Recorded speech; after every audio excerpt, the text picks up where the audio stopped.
Bismillahirrahmanirrahim. Assalamualaikum warahmatullahi wabarakatuh. Alhamdulillah Rabbil mustad'afin. Wassalatu wassalamu ala sayyidil mursalin. Arsalahullahu ta'ala rahmatan lil alamin. Wassalatu wassalamu ala sayyidil mursalin wa alihi thayyibin at-tahirin wa ashabihil mayamin al-muntajabin.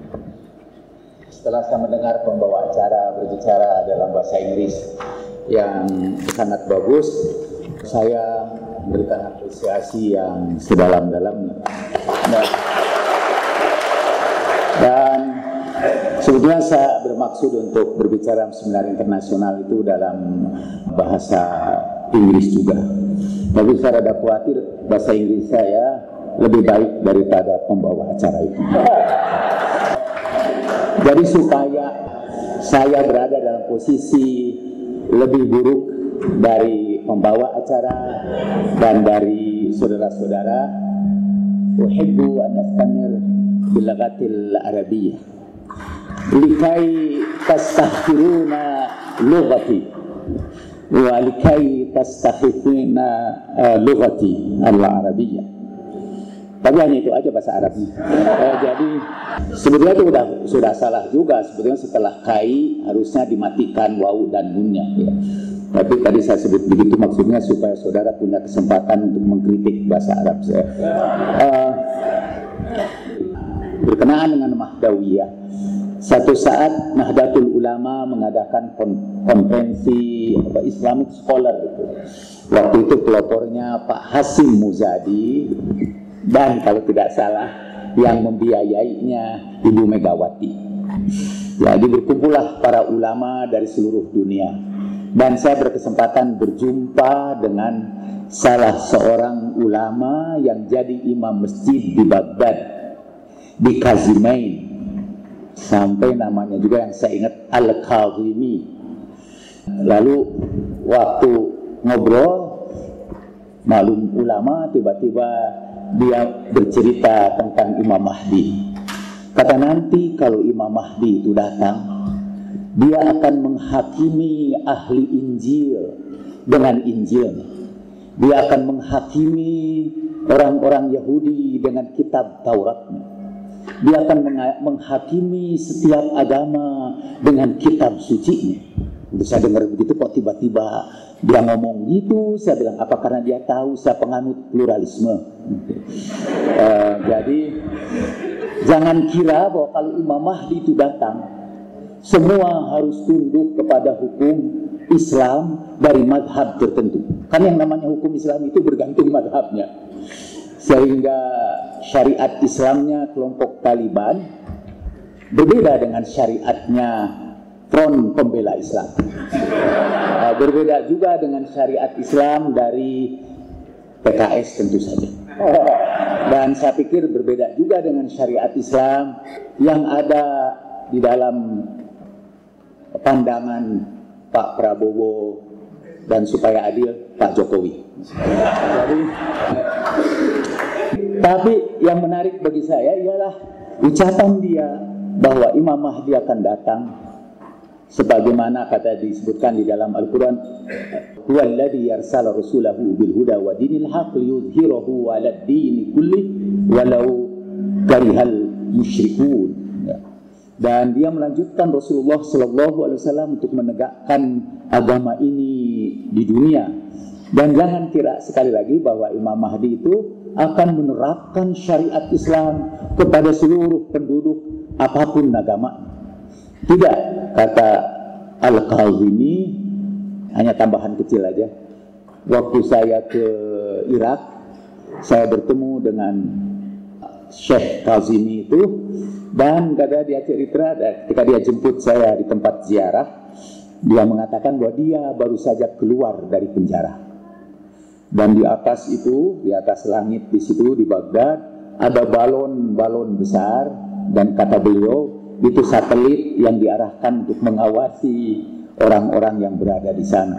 Jadi dia ngajak saya itu jalannya itu putar-putar Setelah itu dipindahkan sama orang yang lain lagi, rupanya untuk menghapuskan jejak. Dan dia baru keluar dari penjara Amerika. Katanya sekelompok anjing-anjing besar datang ke rumahnya pertengahan malam dan membawa dia ke penjara. Apa dosanya? Karena dia menghadiri pertemuan umat Islam di Jakarta. Ya, jadi dia datang ke negeri para teroris. Akhirnya dia dipenjarakan. Ya, Syekh Kazimi itu. Ketika saya masuk ke rumahnya, itu berdatangan orang-orang dari berbagai tempat yang mengucapkan selamat karena baru beliau keluar dari penjara. Jadi saya pun diantaranya dihitung sebagai orang yang memberikan selamat kepada beliau. Dan kemudian di antara orang yang hadir di situ, pendukungnya Syekh Kazimi, ada seorang Sayyid Ammar yang menghadiahkan cincin akik ini kepada saya. Ajaib juga, dia orang Arab, tapi ini cincinnya pas sekali, jadi artinya jemarinya kecil ya. Dan ternyata kemudian dia bawa ke tempat-tempat ziarah yang sebelumnya diledakkan oleh bom bunuh diri. Ini katanya baru berapa minggu yang lalu saya bawa ke terminal juga baru diledakkan. Ternyata dia itu berasal dari kelompok Sayyid Muqtada Sadr. Saya tidak tahu. Jadi ketika saya bertemu lagi dengan orang Irak lainnya, kamu berani amat gabung dengan kelompok Sayyid Muqtada Sadr. Ya. Saya merasa aman saja, mungkin karena cincin ini. Nah, kembali lagi maaf. Saya juga harus minta maaf ya. Sebelum melanjutkan cerita Syekh Kazim itu, saya juga harus minta maaf karena para pembicara dari Republik Islam Iran ini datang sangat terlambat dan menurut laporan panitia yang menjemput dia, itu katanya sholatnya itu lama. Jadi tadi itu menunggu lagi sholat dulu gitu. Sholatnya ternyata lama, kelamaan lah bagi kita. Terutama bagi saya, juga bagi para penjemput itu. Ngapain sholat lama-lama gitu kan, ini lagi perjuangan. Harusnya kita dahulukan urusan sosial ketimbang urusan ritual. Kalau itu pendirian saya sih. Tapi pasti ulama itu akan berkata, pada perang Siffin, di tengah-tengah gejolak perang Siffin itu, Ammar bin Yasir dan salah Abu Ayyub al-Ansari kehilangan Imam Ali di medan pertempuran itu. Jadi mereka mulai berhenti dulu, kita harus cari dulu imam. Masa kita berjuang sendirian, khawatirnya sudah meninggal dunia. Tapi ternyata di sebuah tempat di tengah-tengah medan pergulatan itu, Imam Ali sedang sholat. Terus orang mendekati, Ammar bin Yasir mendekati dia, lalu pertanyaan cuma satu aja, Ammar itu udah cari-cari Imam Ali, tahu-tahu lagi sholat di tengah-tengah medan pertempuran itu. Kata Ammar bin Yasir, fi hadhihi sa'ah ya Amirul Mukminin, apa dalam saat seperti ini kau masih juga sholat berlama-lama? Kata Imam Ali, untuk sholat inilah kita sekarang ini berperang, untuk mempertahankan sholat inilah kita berperang. Saya sebetulnya ingin mengkritik ayatullah itu, tapi saya khawatir dijawab seperti itu. Jadi kita mengadakan pertempuran ini untuk mempertahankan sholat. Tapi kami mohon maaf sebesar-besarnya ya, dan kita tidak bisa kan mengontrol tamu, malah kita harus menghormati tamu. Jadi sekiranya dia tidak datang juga karena sholatnya tidak berakhir, ya kita tidak usah mengkritik beliau. Jadi kembali lagi kepada pembicaraan beliau tentang bahwa Imam Mahdi akan menghakimi dunia ini dengan hukum agama masing-masing.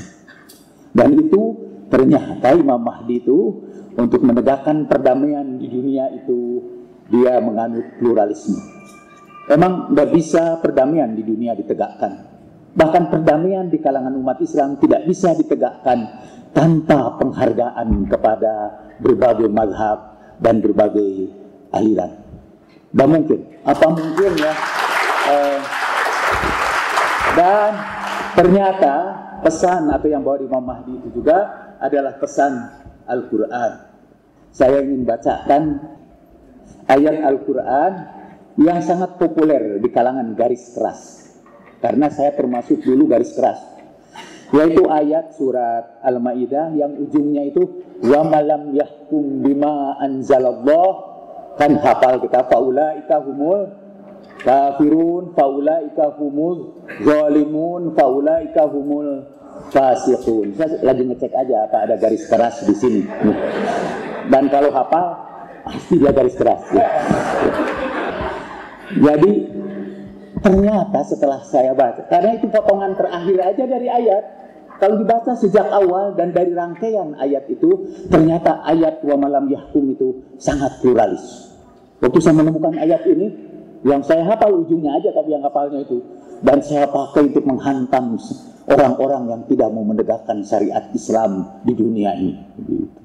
Saya terilhami ayah saya yang pergi ke gunung dan kemudian melawan pemerintah demi menegakkan syariat Islam. Saya meninggalkan anaknya dalam keadaan kekurangan kasih sayang dia. Padahal mengasuh keluarga dengan penuh kasih sayang itu juga bagian dari syariat Islam. Tapi semoga Allah merahmati beliau di alam barzakh sana. Setelah itu saya terilhami oleh perjuangan saya dan saya ingin menegakkan syariat Islam. Dan mari saya mulai dari surat Al-Maidah ayat 44. A'udzubillahi minasyaitonir rajim. Inna anzalna at-taurata fiha hudaw wa nura yahkumu bihan nabiyyuna alladhina aslamu lilladhina hadu wa rabbaniyuna wal ahbaru bima stuhfidhu min kitabillah wa kanu alaihi syuhada fala takhshawun nas wakhshawni wa la tashtaru bi ayati thamanan qalila wa ma lam yahkum bima anzalallah faulaika humul kafirun. Kami sesungguhnya menurunkan Taurat. Dan ini ayat Al-Quran. Apa kata Al-Quran tentang Taurat? Fiha hudaw wa nur. Di situ ada petunjuk dan di situ ada cahaya. Dan dengan itulah para nabi menghakimi orang-orang yang memasrahkan dirinya.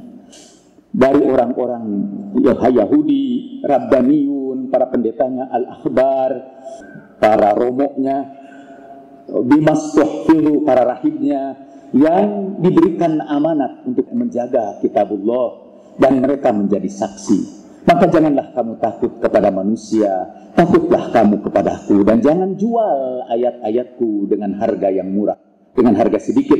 Siapa yang berhukum tidak dengan hukum yang diturunkan Allah, mereka itulah orang-orang kafir. Maksudnya, kalau ada orang Yahudi berhukum tidak dengan hukum Allah, dia termasuk orang-orang yang kafir.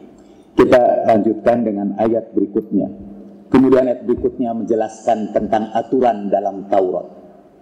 Wa katabna 'alaihim fiha anna an-nafsa bin-nafsi wal-'aina bil-'aini wal-anfa bil-anfi wal-udhuna bil-udhuni was-sinna bis-sinni wal-juruha qisasun faman tasaddaqa bihi fahuwa kafaratun lahu wa man lam yahkum bima anzalallahu faulaika humudz zalimun. Disebutlah hukum qisas di dalam Taurat dan orang Yahudi pun harus menjalankan hukum qisas itu. Kita teruskan dengan cepat.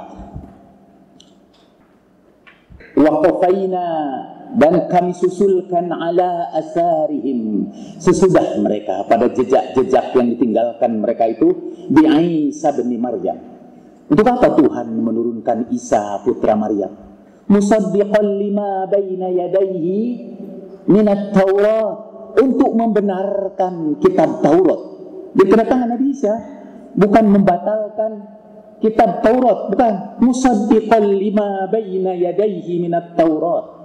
Itu menunjukkan biasa para pengikut syariat Islam itu mengira bahwa agama itu seperti duit. Jadi duit yang berlaku di zaman Belanda itu sudah tidak berlaku lagi di zaman Republik ya. Dan duit di zaman Soekarno sudah berlaku lagi di zaman sekarang. Jadi Taurat yang berlaku di zaman Nabi Musa tidak berlaku lagi di zaman Nabi Isa. Dan Injil tidak berlaku lagi di zaman Rasulullah Sallallahu Alaihi Wasallam. Dan itu biasanya dulu argumentasi saya yang paling cerdas. Gak ada yang bantah pada saya waktu itu, karena belum ada orang seperti saya waktu itu. Dan untuk membenarkan apa yang ada dalam Taurat, wa atainahul Injil, dan kami berikan kepadanya Injil, fihi hudaw wa nur wa musaddiqan lima baina yadayhi minat Taurat. Diulangi lagi, Di dalam Injil itu ada petunjuk dan ada cahaya untuk membenarkan apa yang ada sebelumnya, yaitu Taurat, wa hudaw wa mau'izatal lil muttaqin, dan jadi petunjuk serta nasihat bagi orang-orang yang takwa. Dan perhatikanlah ayat berikutnya. Tapi saya harus menyebutkan asbabun nuzul.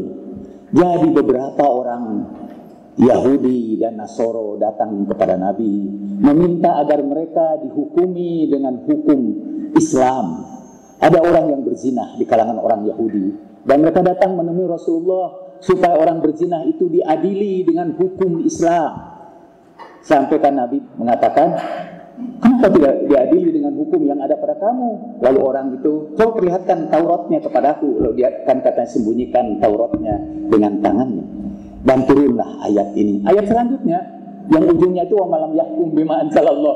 Ayat selanjutnya begini, wal yahkum ahlul injil. Dan ini ayat, sudah perhatikan, turun untuk Al-Quran. Wal yahkum ahlul injil, dan hendaknya ahli Injil berhukum bima anzalallahu fihi, dengan hukum Allah yang ada di dalam Injil. Wa malam yahkum bima anzalallah faulaika humul fasiqun. Dan siapa yang berhukum tidak dengan hukum yang diturunkan Allah, maka dia termasuk orang-orang yang fasik. Saya hanya baca itu aja, karena ayat itu selanjutnya nanti di ujungnya itu innal ladzina amanu wal ladzina hadu wan nasara was-sabiina man amana billahi wal yaumil akhir wa amila salihan lahum ajruhum inda rabbihim la khaufun alaihim walahum yahzanun. Siapa saja yang menjalankan agamanya, orang Islam menjalankan Islamnya dengan baik, orang Nasoro, orang Yahudi, orang Sobiin, asalkan dia beriman kepada Allah dan hari akhir dan beramal soleh, bagi mereka pahala di sisi Tuhan mereka. Lahum ajruhum inda rabbihim la khaufun alaihim walahum yahzanun.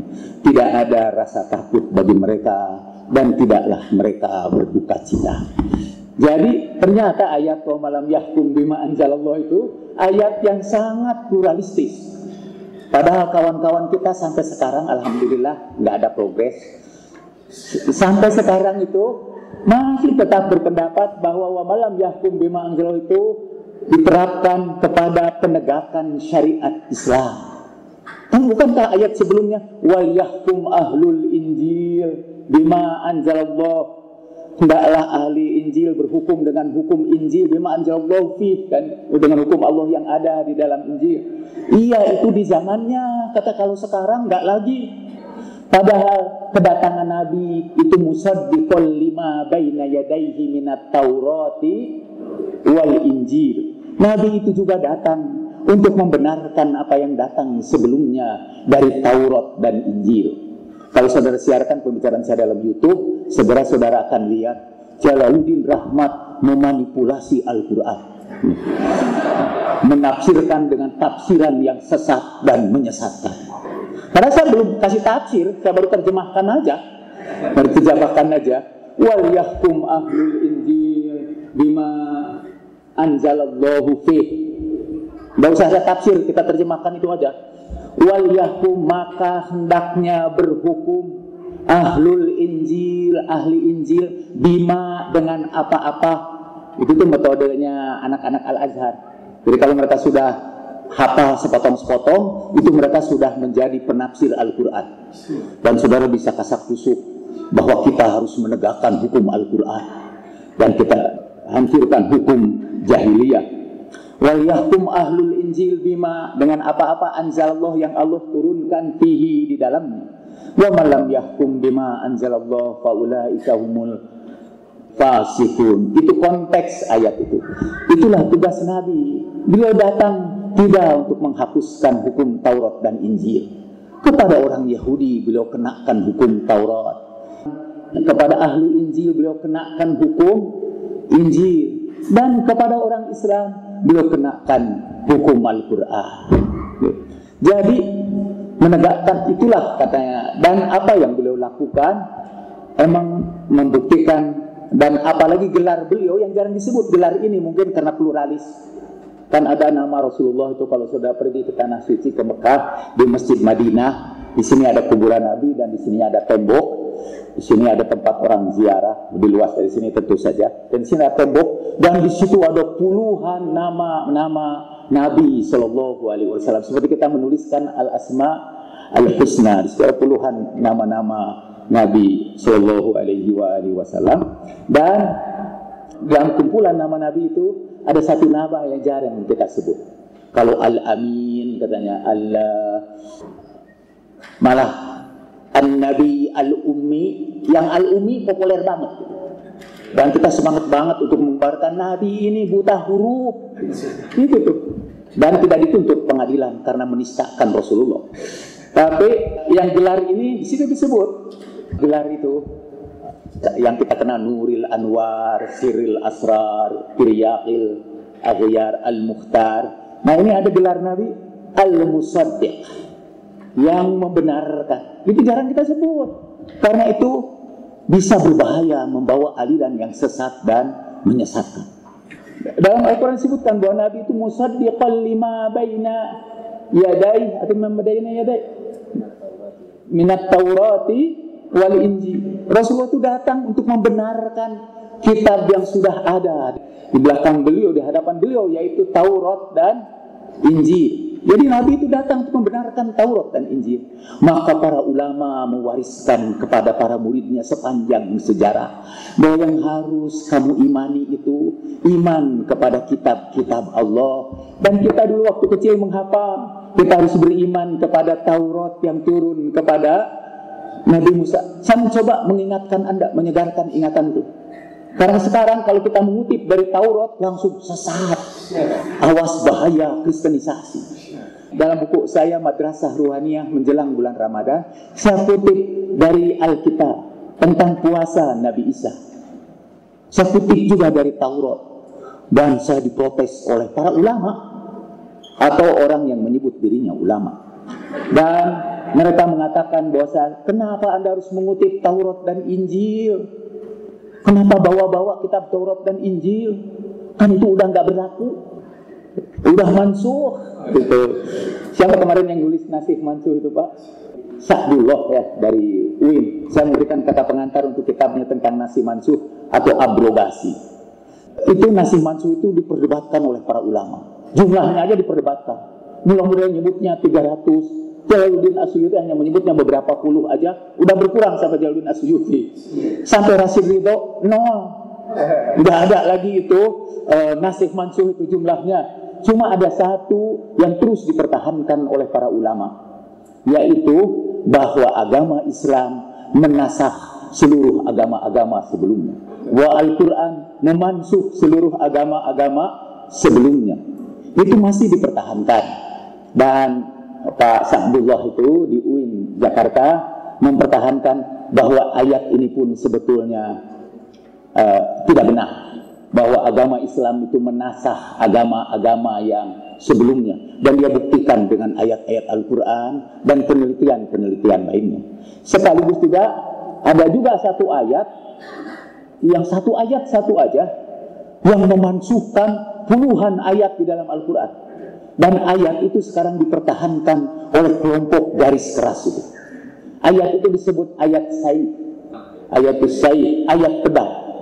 Yaitu waqtuluhum haitsu saqiftumuhum. Bunuhlah mereka itu dimanapun mereka kamu temukan. Jadi itu ayat sayyid, ayat pedang. Ayat pedang ini menghapus seluruh ayat Al-Quran yang mengajarkan agar kita berdamai dengan orang-orang kafir. Itu mansuh. Misalnya ada waghfir lahum wasyawirhum fil amr. Mintakan ampun buat mereka dan berusahalah dengan mereka. Itu dihapus dengan ayat pedang. Atau surat Al-Mumtahanah. Ini Pak bisa bantu saya. Dia lebih hafal Quran ketimbang saya. Saya sebetulnya sih misalnya yang rada hafal Quran itu ya surat Yasin aja. Itu pun kalau disebut orang lebih dahulu permulaannya. Saya bisa melanjutkan. Iya, wa man nu'ammirhu nunaqishu fil khalq afala ya'qilun. Saya biasa ngecek satu jamaah apa suka baca Yasin di malam Jumat atau tidak. dengan memotong surat Yasin itu permulaannya. Kalau tidak ada yang melanjutkan, oh pasti kelompok ini tidak pernah baca surat Yasin pada malam Jumat. Di sini juga ada beberapa suka baca surat Yasin. Apa saya mau bicara tadi itu tentang ayatus saif, ayat pedang. Itu kan tidak ada salahnya bagi kamu. Jadi kalau asbabun nuzulnya, ada orang tuanya Asma waktu itu datang dari Mekah ke Madinah, dia masih musyrik. Sampai ke rumah anaknya menolak kehadiran ibunya karena kata dia masih musyrik. Turunlah ayat, tidak ada salahnya kamu berbuat baik kepada orang-orang musyrik yang tidak mengusir kamu dari negeri kamu. Siapa yang hafal itu ayat Al-Quran? Antabirruhum, supaya engkau berbuat baik kepada mereka, kepada orang musyrik. Dia malah lari dikunjungi ibunya itu, lapor kepada Nabi, ya Rasulullah, orang tua saya musyrik datang berkunjung kepada saya. Turun ayat itu, bolehlah kamu berbuat baik kepada orang musyrik yang tidak mengusir kamu dari rumah-rumah kamu. Gitu kata Al-Quran. Nah itu juga dihapus oleh ayat saif. Pokoknya yang hubungan kita dengan orang lain, hubungan dengan agama lain, termasuk ayat yang dimansuh itu, ayat tadi itu Pak, innal ladina amanu wal ladina hadu wan nasara wasabi, dihapus oleh ayat saif. Malah dia melanjutkan itu, hadis-hadis pun ada yang dimansuh. Hadis innama bu'ithtu liutammima makarimal akhlaq itu udah dihapus. Jadi kalau saudara masih bicara itulah mansuh. Katanya dihapus dengan hadis yang ada itu dalam An-Nawawi 40 hadis itu juga. Umir tu'an uqatilan nas hatta yashhadu an la ilaha illallah wa anna Muhammadar Rasulullah. Aku diperintahkan untuk memerangi manusia sampai mereka bersaksi bahwa tidak ada Tuhan kecuali Allah dan bahwa Muhammad adalah utusan Allah Sallallahu Alaihi Wasallam. Jadi itu sampai ke situ itu. Jadi banyak hadis-hadis yang membuat kita harus bergaul dengan tetangga walaupun tetangga itu seorang Nasrani katanya. Jadi hapus itu dengan kita diperintahkan untuk membunuh manusia, bukan untuk menyempurnakan akhlak. Nabi itu diperintahkan untuk membunuh manusia sampai mereka mengucapkan 2 kalimat syahadat. Jadi tidak heran kalau sahibuz zaman atau Imam Mahdi ajalallahu farjahu syarif datang ke dunia ini untuk menegakkan perdamaian dunia.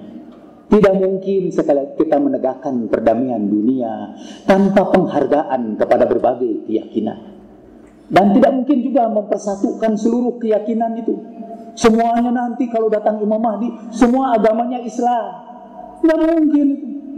Itu bertentangan dengan Al-Quran. Walau sya'allah laja'alakum ummatan wahidatan. Sebelumnya walakin liyabluwakum fima atakum fastabiqul khairat fayunabbi'ukum bima kuntum fihi takhtalifun. Saya itu ceritanya satu saat untung itu di sebuah tempat di Syria. Saya untungnya sebelum itu saya baca itu kebetulan aja. Jadi setelah itu sebelum saya menjelaskan tafsirnya ada yang bilang di situ a'ri tilkal jumlah. Jadi harus di-i'rab bima atakum gitu. Saya harus meng-i'rabnya itu. Ini saya bilang saya tidak lagi belajar bahasa Arab di sini. Saya diminta ceramah tentang pluralisme gitu. Untung sebelumnya saya sudah baca buku I'rabul Quran. Jadi kelihatannya seperti pinter, padahal nyalin aja dari tadi. Kalau dengan i'rabnya emang tampak jelas. Kalau Allah menghendaki, Allah akan jadikan semua agama itu satu aja. Kalau pakai lau, gitu kan? Niscaya Allah, maka pakai niscaya malahnya la ja'alakum, pakai huruf taukid gitu. Ya. Lam itu huruf taukid. Orang Arab itu paling pintar menggunakan huruf taukid. Sehingga kalau orang Arab itu pindah ke Indonesia dan tidak ada huruf taukid, ketika ngomong Indonesia, maka pakai gerak luar biasa. Karena kalau di Arab itu huruf taukidnya kan banyak. Coba walanabluwannakum, itu ada 3 huruf taukid kan? Ada lam, ada nun, takkid di ujung, Dan nunnya itu pakai tasdid lagi, itu sudah berapa kali. Orang Arab emang begitu, biasa kalau menekankan itu betul-betul. Kalau kita lihat, kita tidak percaya. Ditambah lagi, misalnya ajurukum ghadda. Kata orang Arab, la azurukum ghadda. Kata dia masih juga melotot. La azurannakum ghadda. Masih juga kita bilang la azurannakum bukroh ziaratan kamilatan. Gitu, ditambah lagi itu, saking tidak percaya. Dan di sini ini Allah menggunakan huruf taukid.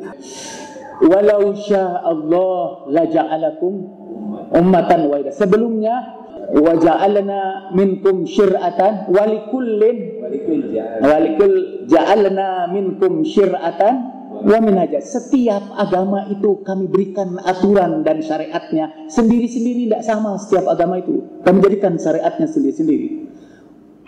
Walau sya'allah la ja'alakum ummatan wahidah. Kalau Allah menghendaki, Allah jadikan kamu semua agamanya satu. Di dalam Al-Quran tidak ada perintah mendengarkan azan. Karena itu di dalam azan tidak ada satu ayat Al-Quran pun.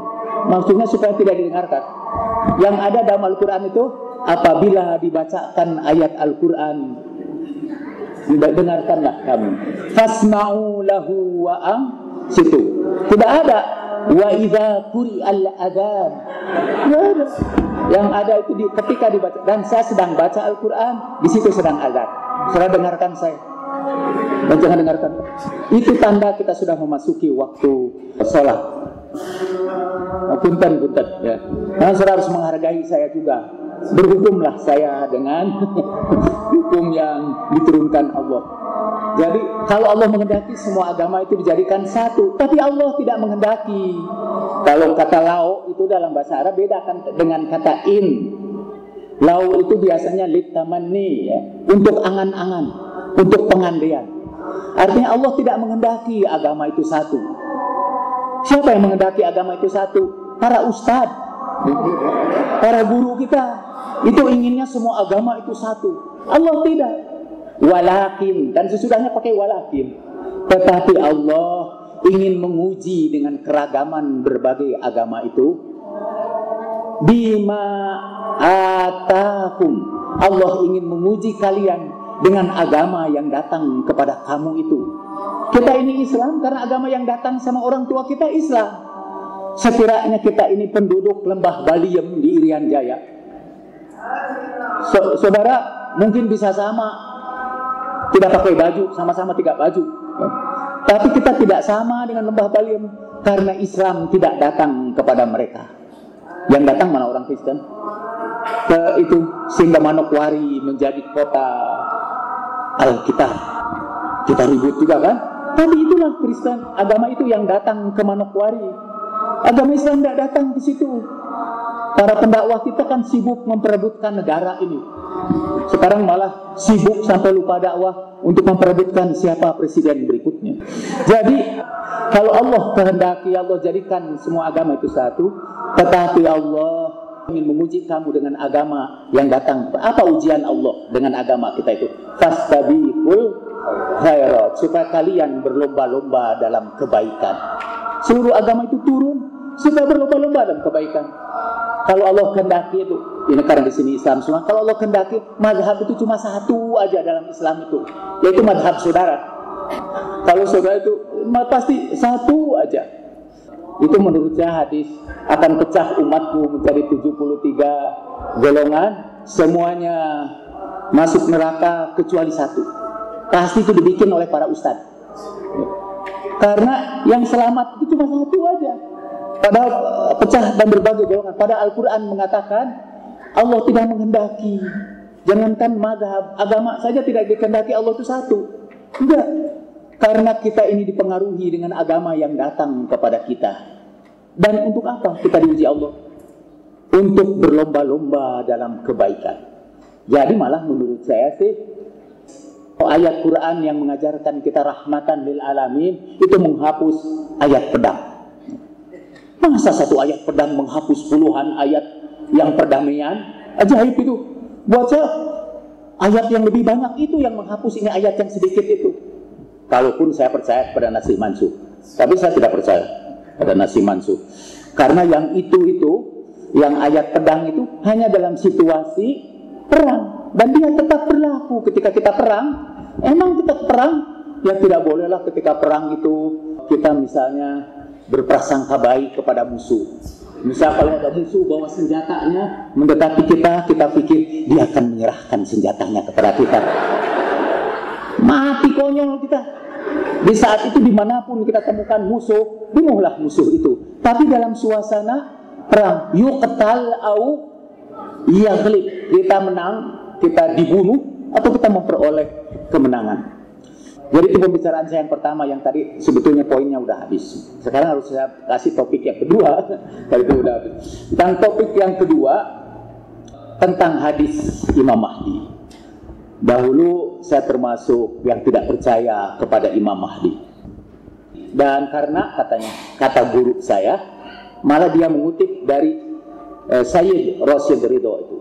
Yang sampai sekarang saya hafal kata guru itu, ahaditsu Mahdi kulluha dha'ifatun. Hadis-hadis Mahdi itu semuanya dhaif. Nah, saya sekarang ingin membacakan hasil penelitian para ulama. Sebagian aja, sebagian kecil saya dari hasil penelitian ulama, bahwa pendeknya pada hadis-hadis tentang Imam Mahdi itu sahih. Berdasarkan ini penelitian para ahli hadis, ini yang termasuk Ibnu Hajar Al-Asqalani.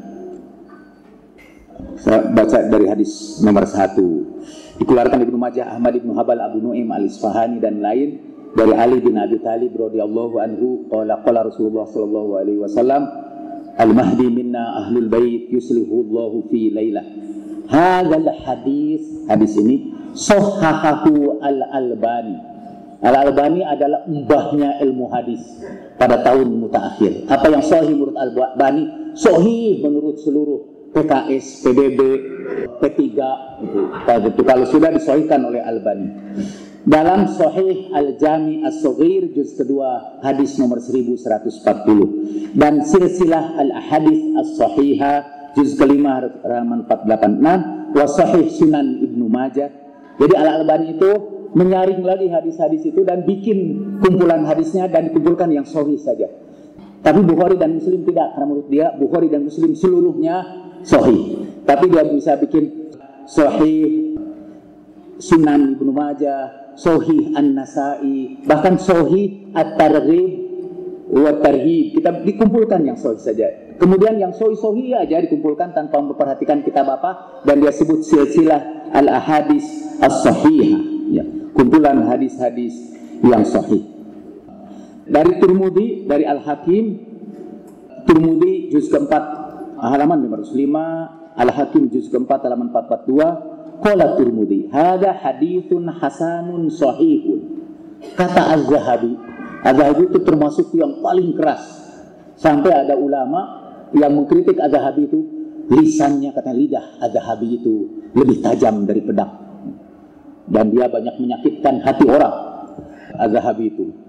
Tapi menurut Az-Zahabi, saya ini kalau mau mendoifkan hadis, gampang. Baca aja buku Az-Zahabi, yaitu Mizanul I'tidal. Udah semua hadis saudara yang diberikan kepada saya jadi doif.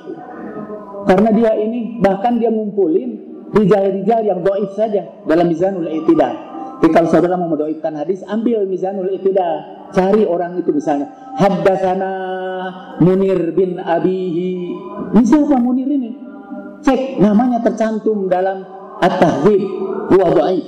Jadi fihi nazar, kata itu. Nah, itu ada kata Az-Zahabi tentang hadis Imam Mahdi ini sahih. Seluruh rijalnya thiqat. Itu hanya sebagian. Dan masih banyak ini hadis-hadis tentang Imam Mahdi, dan saya bisa mempertanggungjawabkannya di hadapan saudara. Dan saya yakin, Mbak, memang kata sebagian ahli hadis, memang hadis-hadis Mahdi itu sebagian ada yang dhaif, sebagian ada yang sahih, sebagian juga mungkin ada yang maudhu. Tapi janganlah kita menghakimi sebuah hadis karena dia pernah ada hadisnya yang dhaif, kita pilih. Biasa kebiasaan kita kalau jadi ingin ahli hadis, pinter mendoifkan, itu hadis itu ada yang sahihnya, jangan perhatikan, itu buang aja. Tapi kalau kebetulan ada hadis tentang Imam Mahdi yang dhaif, itu yang kita bicarakan. Hadis ini dhaif, di dalamnya ada orang yang namanya Ibnu Luhai'ah, dan dia ini dalam pikirannya ada something wrong gitu. Itu kebiasaan ahli hadis. Tapi Rabithah Alam Islami pernah mengumpulkan para ulama ahli hadis dan meneliti hadis tentang Imam Mahdi itu, dan Rabithah mencapai keputusan bahwa hadisul Mahdi, hadis-hadis Mahdi itu mutawatir dan kufurlah orang yang tidak mengimaninya. Saya tidak ikut yang kepada yang kufurnya. Itu urusan dia. Saya tidak mau masuk gerakan takfiri ya. Oke, saya udah kebanyakan dan saya udah kecapean. Mungkin kita akan buka tanya jawab sambil menunggu beliau. Terima kasih Ustaz Jalal telah menyampaikan keynote speech yang cukup panjang dan menyenangkan. Kalaupun beliau masih menyampaikan sesuatu yang lain, pasti tidak ada yang ngantuk. Nah itu Ustaz Jalal. Sambil menunggu, ada yang ingin bertanya apa yang telah dipaparkan oleh Ustaz Jalal? Silakan. Langsung aja Pak, silakan. Begini Ustaz, mengenai tadi kemarin malam kan sekarang ada acara berita Islami terkini dalam Trans TV itu kan, ya sudah kita pahami bersama ya bahwa itu salah satu program dari yang ingin mengobok-obok gitu kan ya. Nah dalam itu dijelaskan mengenai ciri-ciri datangnya Imam Mahdi gitu ya. Gitu. Jadi kita kan juga sebagai orang yang punya akal berusaha untuk mensinkronkan gitu ya ciri-ciri tersebut dengan zuhurnya nanti Imam Mahdi. Nah, yang jadi pertanyaan, apakah kedatangan Imam Mahdi itu sesuatu yang sangat mendadak, artinya kita tidak bisa prediksi gitu kan, atau kita bisa prediksi gitu kan dengan berbagai ciri-ciri aktual apa yang terjadi di Timur Tengah sekarang, atau memang itu sama sekali tidak menjadi sebuah ciri-ciri gitu ya, sehingga kita bisa memprediksi kedatangannya. Hanya sekian Ustaz. Ya, Assalamualaikum warahmatullahi wabarakatuh.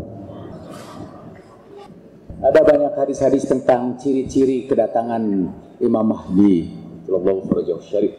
Dan ciri-ciri itu ada dua macam. Satu yang bersifat umum, artinya kita tidak bisa menduganya kapan, karena kejadian seperti itu sudah ada bahkan sejak zaman Muawiyah, dan pada zaman Muawiyah Imam Mahdi belum lahir. Ya, tapi misalnya salah satu ciri kedatangan Imam Mahdi adalah hadis yang diriwayatkan oleh Ad-Dailami. Misalnya, tidak zuhur imam kecuali ketika la yabqa minal islami illa ismuh, la yabqa minal qur'ani illa rasmuh, wa la yabqa minal islami illa ismuh, walladina yusammuna bihi ab'adun nasi minhu. Tidak akan datang itu imam sahibul zaman itu kecuali ketika tidak tersisa dari Islam kecuali namanya, dan orang yang paling jauh dari Islam adalah orang yang menggunakan nama Islam. Welcome to respectable speakers, Dr. Mazaheri, Dr. Syafaqoh, and Ayatullah Ansori. Okay, thank you, Mr. Jalaluddin Rahmat. I agree with you. The flattery will get us nowhere. Okay, dear audience, ladies and gentlemen, we are now in last agenda. Let us invite. I would like to invite Mr. Dr. Bambang Komaruzzaman MAG to moderate the seminar today. I, Mega, would like to say thank you very much and wassalamualaikum warahmatullahi wabarakatuh.